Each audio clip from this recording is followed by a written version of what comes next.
안녕하세요. 한국사교사 박영국입니다. 오늘은 한국사 5차시 삼국의 발전과 항쟁 파트를 보도록 하겠습니다.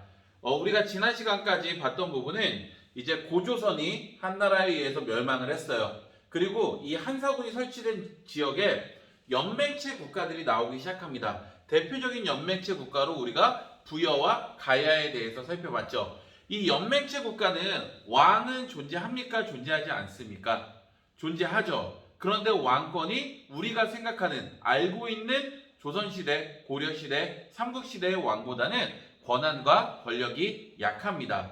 그런 가운데 이 왕권을 강화하면서 중앙 집권 강화에 성공해서 그런 국가의 형태를 만든 나라들이 나오게 됐는데 그 대표적인 나라가 세 개, 고구려, 백제, 신라였죠. 자, 이 고구려, 백제, 신라를 중앙 집권 국가, 말 그대로 중앙이 전체를 권력을 잡고 국가로서 큰 영향력을 행한다라는 뜻인데 그런 조건들이 어떤 것들이 있었어요? 왕권을 강화하려는. 그렇죠. 율령을 반포한다라던가 사상적으로 불교를 수용한다라던가 그리고 관등 이런 것들을 조직하는 그리고 지방 행정 조직을 정비하는 이러한 것들이 중앙 집권 강화를 성공한 고구려, 백제, 신라의 공통적인 특징이었죠. 자, 그럼 이렇게 중앙 집권 국가의 강화에 성공한 국가들이 이제는 한반도 땅 안에서 서로 경쟁을 하고 전쟁이 일어나고 영토를 다투는 이런 상황이 발생하게 됩니다. 자, 그러면은 여러분은 모두 결론은 알고 있어요. 우리 고구려, 백제, 신라라고 하는 삼국을 통일한 국가는 그렇죠. 신라죠. 그럼 이 신라가 통일하는 그 과정까지 각 세기별 특징들, 어떤 나라가 전성기였고 쇠퇴하게 됐는지 그 흐름을 살펴보도록 하겠습니다. 자, 먼저 4세기예요. 이 4세기, 5세기, 6세기, 선생님 7세기까지 이렇게 구분을 해놨는데 일단 공통적인 특징은 한강유역을 차지하고 있으면은 각 나라의 전성기라고 생각을 하면 됩니다. 여러 요인이 있을 거예요. 일단 대표적으로 한강유역은 물이 풍부하고 곡창지대가 많고요. 그리고 남한강, 북한강 기슭으로는 철이 또 많이 생산된다라고 합니다. 그렇기 때문에 이 한강유역을 서로 차지하기 위해서 부단한 노력을 했는데 이 4세기에는 가장 먼저 한강유역에 수도를 세우고 그리고 국가를 형성한 백제의 전성기라고 할 수 있습니다. 그래서 이 백제의 전성기 때 왕이라고 하면은 근초고 왕을 들 수 있고 이 근초고 왕의 대표적인 업적으로는 이 마한, 진한, 변한이라고 하는 사만 시대에 있었던 마한의 여러 소국들을 정복을 해나갑니다. 그러니까 백제도 마찬가지로 처음에는 한성, 서울 주변에 수도를 만들어 놓고 영토를 확장하면서 남으로 내려가서 충청도, 전라도 지역에 마한의 여러 소국을 정복하면서 영토를 확장하는 거고요. 그리고 위로도 올라가요. 그래서 고구려를 공격해서 평양성을 공격하는 이런 결과도 있었습니다. 자, 고구려는 4세기 때 잠시 위기가 옵니다. 전현, 중국의 전현의 공격을 받고 백제의 공격을 받으면서 위기가 와요. 그래서 이러한 것들을 다시 재정비하고 나라의 기틀을 세운 대표적인 왕이 소수리망이 있어요. 그 소수리망은 중앙집권 강화를 위해서 아까 얘기했듯이 율령을 반포하고 불교를 수용하는 이런 제도를 정비합니다. 그리고 여러분이 잘 알고 있는 광개토 대왕 때 그 영토를 확장하기 시작하는 거예요. 그래서 한강 이북 지역까지 나아가게 되고 또한 신라의 왜구, 일본의 그 해적들이 쳐들어왔을 때 직접 5만의 군사를 파견해서 이 왜구를 격퇴해 주었습니다. 여기에서 여러분이 한 가지 더 기억을 한다면 이 왜구를 격퇴해 주러 신라까지 내려갔어요. 그러니까 이 왜구가 가야로 도망가게 되죠. 이유는 가야는 뭐가 많이 생산되나요? 철이 많이 생산되죠. 그래서 이 철을 가지고 무역을 하다 보니까 왜라든가 중국 세력과 가야는 친했어요. 그래서 이 왜가 가야로 들어갔을 때 광개토 대왕의 군대가 가야까지 쫓아가면서 전기가야의 중심이었던 금관가야가 쇠퇴해지게 되는 그런 결과도 있었습니다. 자, 그래서 이 4세기 때는 백제를 중심으로 전성기가 펼쳐지다가 그 힘이 점차 고구려로 넘어가게 되는 그 흐름이라고 생각을 하면 돼요. 자, 다음 5세기로 한번 넘어와 보겠습니다. 자, 5세기의 전성기는 고구려입니다. 이 광개토 대왕의 아들 장수왕이 수도를 평양으로 천도하면서 본격적으로 남쪽 지역의 영토를 획득하기 위한 전쟁을 시작하게 됩니다. 그러면서 한강 유역을 획득하고 그리고 남아있던 부여 세력들을 모두 다 병합을 합니다. 자, 백제의 한성을 공격하면서 결국에는 백제는 수도 한성을 잃고 웅진, 지금의 공주로 수도를 옮기게 되는 거죠. 자, 그리고 신라 역시 처음에는 4세기 때는 고구려의 신라와 관계가 그렇게 나쁘지 않았는데 이제는 남진 정책을 하다 보니까 신라의 경상도 지역으로도 내려가게 되잖아요. 그래서 우리가 잘 알고 있는 충주, 고구려 미남, 단양, 적성비 이런 비석들이 있는데 고구려가 거기까지 내려간 거예요. 그러니까 자연스럽게 신라와 백제는 고구려에 대항해서 동맹을 맺게 됩니다. 이 동맹을 우리는 나제 동맹이라고 하죠. 자, 5세기는 이렇게 고구려 장수왕 시절 고구려의 전성기로 고구려가 한강 유역을 차지하게 됩니다.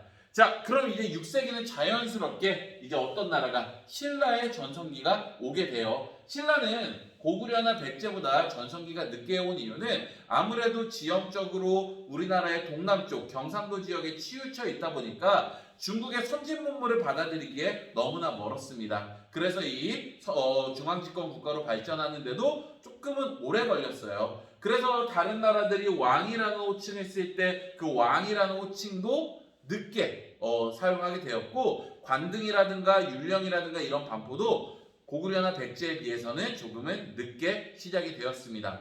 자, 후발주자였던 신라가 6세기 때 비약적으로 성장을 합니다. 자, 일단은 고구려가 정신이 없어요. 왜 정신이 없냐면 이쪽 중국 세력들이 끊임없이 침략을 해오면서 이 남쪽보다는 북쪽의 방어에 조금 더 집중해 있을 시기입니다. 자, 그런 와중에 이 신라와 백제가 나제 동맹을 통해서 한강 유역을 차지하죠. 특히 이 나제 동맹은 진흥왕과 성왕 사이에 이루어졌는데요. 이 진흥왕이 성장을 할 수 있었던 배경은 아까 얘기했듯이 신라의 버풍왕이 중앙집권 국가로 발전을 하는 기틀을 마련합니다. 율령을 반포하고 불교를 국가의 종교로 공인하는 그런 것들이 있었죠. 자, 그래서 한강 유역을 차지했어요. 그러면 이 한강 유역을 옛날 영토대로 나눠 가져야 되는데 이 신라가 백제의 뒤통수를 칩니다. 그러면서 한강 유역을 신라가 독차지하게 되는 거예요. 그러니까 백제 입장에서는 이제 고구려가 아닌 신라의 배신에 공격을 해야겠죠. 그래서 백제와 신라가 전쟁을 벌여요. 그 전투가 관상성 전투였는데 이 관상성 전투에서 성왕이 전사하면서 이제 신라도 백제도 서로 관계가 어그러지게 되는 겁니다.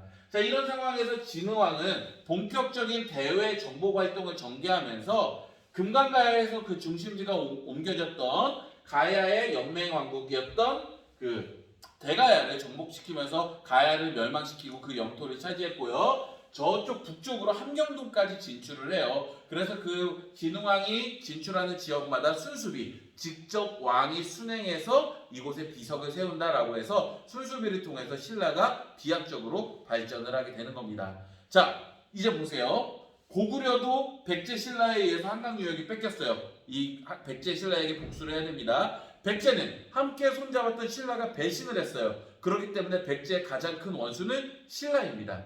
신라가 진흥왕 때 영역을 넓히고 세력이 커졌다라고 하지만 이 고구려와 백제의 합봉 공격에는 조금 힘든 상황에 빠질 수밖에 없었어요. 자, 그런 상황을 생각하면서 우리 7세기를 한번 살펴보도록 하겠습니다. 자, 7세기의 모습을 보면은 일단 고구려는 역시 북쪽 중국 세력과 끊임없는 전쟁을 하고 있어요. 그래서 수와 당이 고구려를 공격을 하면서 우리가 잘 알고 있는 살수대첩이라든가 안시성 전투 이런 전쟁이 나오게 되는 거고요. 백제는 오로지 신라만 봅니다. 그래서 온 총력전을 다해서 신라를 공격을 해서 경상도 합천 지역에 있는 대야성까지 공격을 하면서 이제 신라의 위기를 빠뜨리게 되는 거예요. 그러니까 신라는 이제 정말로 다음 성만 건너면은 백제에 의해서 경주까지 공격을 당할 이런 위기에 처한 거예요. 그래서 이 신라는 김춘추를 보내서 고구려에게 처음 도움을 요청합니다. 그래서 야, 우리 좀 도와줘, 백제 공격에서 좀 막아줘 라고 했지만 고구려는 야, 너희도 우리 한강 유역 뺏었잖아. 그 한강 유역 돌려주면 생각해 볼게. 신라가 이 한강 유역을 돌려줄까요? 그렇지 않겠죠. 그러다 보니까 김춘추가 감옥에 갇혀져 있다가 결국에는 탈출을 해서 김춘추는 다시 어디로 가요? 당나라로 가게 되는 거예요. 그래서 이 당나라와 신라가 동맹을 맺게 됩니다. 당나라는 신라가 왜 필요하냐면 수나라가 고구려의 두 차례의 원정에 실패를 하면서 나라의 기운이 급격히 몰락했어요. 그리고 당나라도 이러한 역사를 반복하지 않기 위해서 고구려를 공격을 했는데 만만치 않습니다. 그리고 이때 막 10만 대군, 100만 대군을 움직인다고 했을 때 실질적인 군인은 10만 대군에서 3만, 4만 정도밖에 되지 않아요. 나머지는 군량미를 옮기고 일을 하고 이런 사람들인데 당나라 입장에서는 정예 부대만 이 고구려의 공격을 가고 신라에게 이런 쌀이라든가 이런 군사 원조를 받아도 큰 이득이었습니다. 그래서 이 당나라와 신라가 이런 것에 맞아서 동맹을 맺게 됐고요. 그래서 결국에는 이 나당 동맹이 맺어지면서 신라는 고구려보다는 일단 급한 불부터 꺼야 됩니다. 어디부터? 백제부터 공격을 가게 돼요. 그래서 660년 나당 연합을 통해서 백제를 공격하고 백제의 마지막 왕 의자왕을 공격하면서 결국에는 660년 백제가 멸망하게 됐고요. 그리고 이 기세를 몰아서 668년 고구려의 평양성까지 공격을 가게 됩니다. 이때 이제 연개소문이라는 인물이 고구려의 그 지도자로서, 왕은 아니에요, 지도자로서 권력을 잡고 있었는데 그의 아들들이 내부 갈등이 일어나게 되면서, 권력을 가지고 갈등이 일어나게 되면서 스스로 분열, 그리고 나당 연합군의 공격을 받으면서 고구려 역시 668년 이렇게 멸망을 하게 됩니다.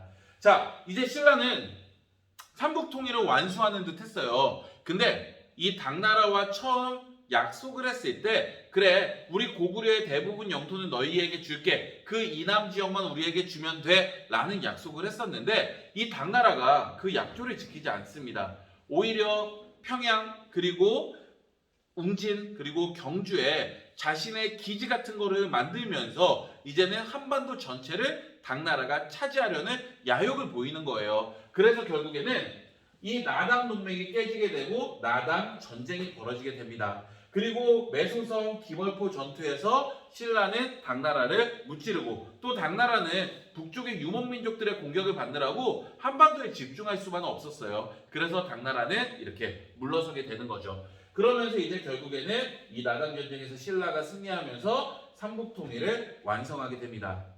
이 삼국통일을 완성했다라는 것은 어떤 의의가 있냐면 민족 형성의 기틀을 마련하고 민족 문화 발전의 토대를 마련했다라는 의의가 있습니다. 즉 고조선에서부터 여러 군장이 나눠져 있었고 부여 고구려 옥저동의 사만이라고 하는 여러 국가, 이후에 고구려 백제 신라가 다 우리 역사라고 하지만 각각의 다른 나라와 다른 풍습으로서 조금은 달리 있었는데 이제는 하나의 민족으로서 공동체적인 생활을 할 수 있고 문화를 영위할 수 있었다라는 그런 의미입니다. 자, 오늘 배운 내용을 보면은 이렇게 4세기, 5세기, 6세기, 7세기까지 각각의 나라의 전성기에 따라서 삼국 간의 항쟁과 발전 과정을 살펴봤습니다. 아마 중학교 때는 이 고구려 백제 신라라고 했을 때 여러 왕들을 암기하면서 공부를 했겠지만 고등학교 한국사는 근현대의 비중을 넣다 보니까 여기 이 고대 부분에서는 이렇게 큰 흐름만 이해하면은 여러분이 충분히 시험 문제나 공부하는 데는 문제가 없을 것이라고 생각합니다. 자, 오늘 이렇게 삼국 간의 항쟁과 발전 부분 봤고요. 그럼 다음 시간에는 당연히 우리 삼국을 통일한 통일신라의 모습을 살펴보도록 하겠습니다. 자, 고생했고요. 우리 다음 주에 온라인 수업 때 다시 만나기로 하겠습니다. 감사합니다.